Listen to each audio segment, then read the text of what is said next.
welcome back to the channel. It's just awesome that you're tuning in. So in today's video we are going to focus on these 1UP.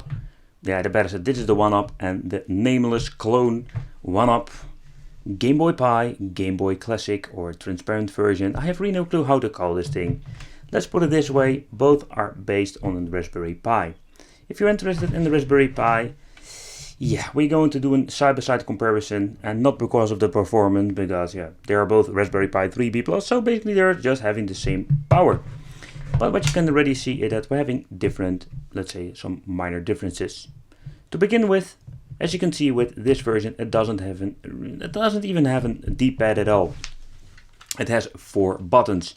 I don't know why they are still doing this. It doesn't even matter, as you can see, with an expensive €150 Pi-based handheld, or we having this basic X16 or $50. It's just weird they're always choosing this way to make a D-pad or a kind of a D-pad. We're having the analog stick that is more like similar of the PS Vita, and it has a very nice display that we're going to take a closer look at it later.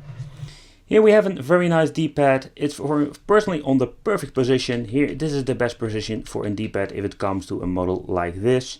It also includes a little analog stick. It's quite poor. It's a different design, as you can see, more like the PSP. It's for, I don't like them either. I don't like both of them, to be honest. But the position of the D-pad, that tickles my wicked mojo.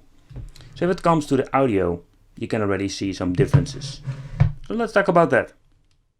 You can see that this thing has only one little speaker.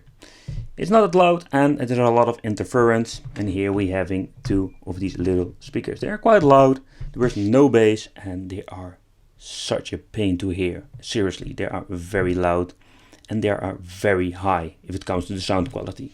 So both of them are a little bit of an...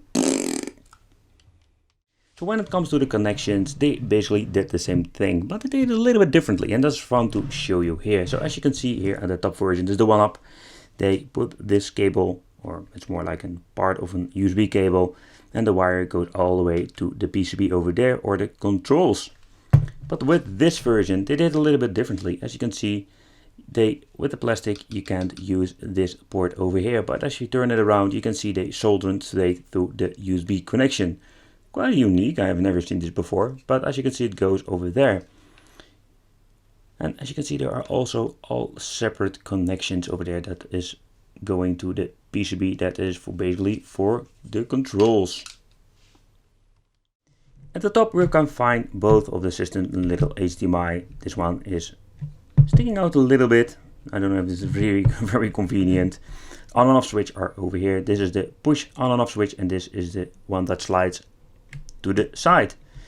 Having the charging, the Type-C, an audio out or a headphone out, and we have the volume control. And that is something that you're missing out with this version, a volume control.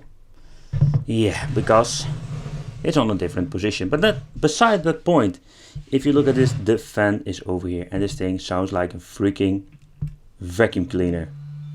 It's awful. And this thing also has a vacuum cleaner inside, but it is inside over there. Let's power it on.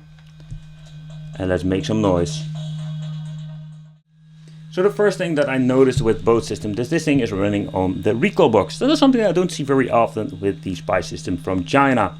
And this one is running on the RetroPie or the emulation station.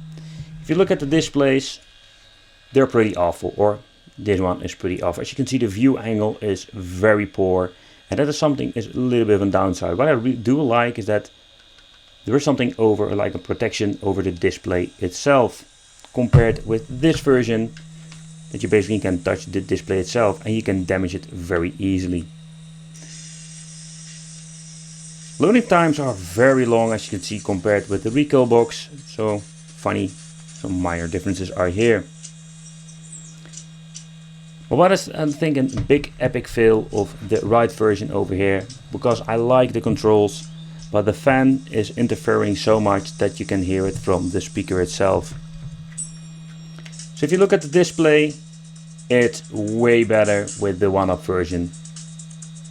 So basically what they needed to do is remove the stupid fan that makes a lot of noise and interference. The speaker of this thing is not that really bad, but we need to have the display in this one.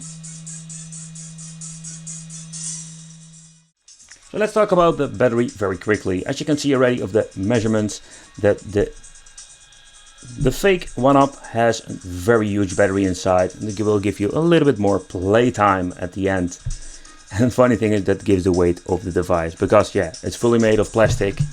It's not a DIY, so don't get me wrong. It's just in case that this is just a ready to go device that you buy from China.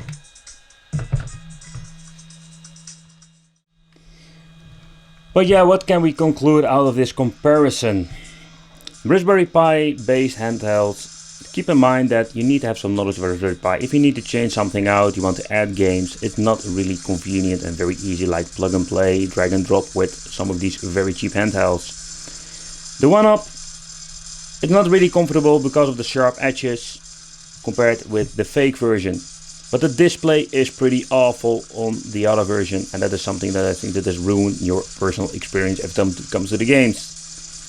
Pi-based systems, to be honest, I like what it is, but I'm not the biggest fan because we're having so much options out there nowadays. Just wanted to do this quick comparison with the 1UP and the fake version. So if you're interested in the full review, I did make some separate reviews about both systems.